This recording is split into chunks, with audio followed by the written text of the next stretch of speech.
For this bone tutorial, we'll take a look at the tarsal bones, and we'll start with the equine.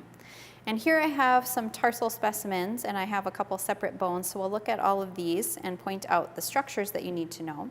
So here is an articulated tarsus. So all the bones are put together, and they're in their proper order. So here we're going to start on the lateral side here, and you can see the calcaneus is this large bone here. And so the calcaneus is one of the separate bones I have over here so that I can show you the different parts of it. But here would be that large calcanean tuberosity right here. So that tuberosity is the calcanean tuberosity. And then on the medial side, if you turn it over to the medial side, you'll see this right here is the sustentaculum tali.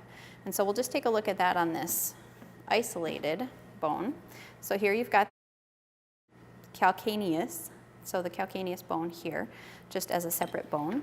And here we're on the lateral side, and you've got that big tuberosity, the calcanean tuberosity, on that proximal portion.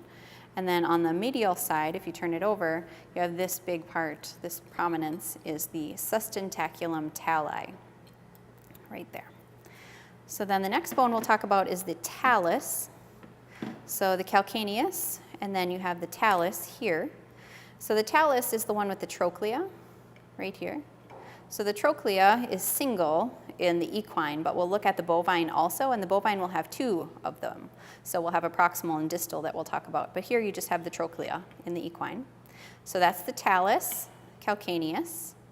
And then we'll go to the medial side first and take a look at, this one is more normal as far as what you'll see as far as the first and second tarsal bone. So here you've got tarsal 1 and 2 combined, fused into one bone. So that's typically what you'll see is that 1 and 2 are combined, so tarsal 1 and 2.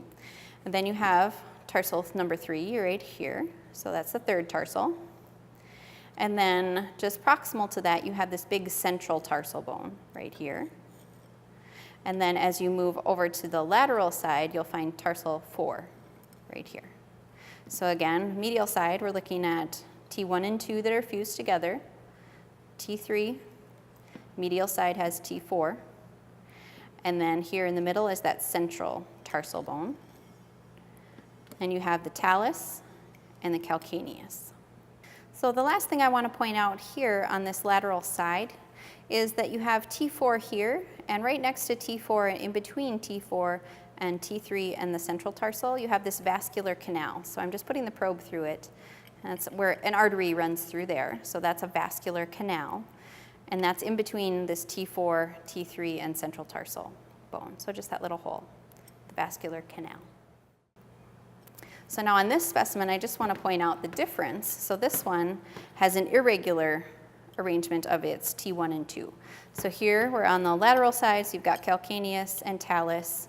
And then we're on the medial side, and you've got T1 and T2 separate. So you have two bones here. But typically those are going to be fused together. So T1, T2, T3, T4 on the lateral side here, and then central tarsal here in the middle. So here's a quick look at that talus separated out. So this is the talus. It's kind of flat on the distal portion here, and it has that trochlea here. So trochlea there, and then you can compare that to the bovine when we take a look at that.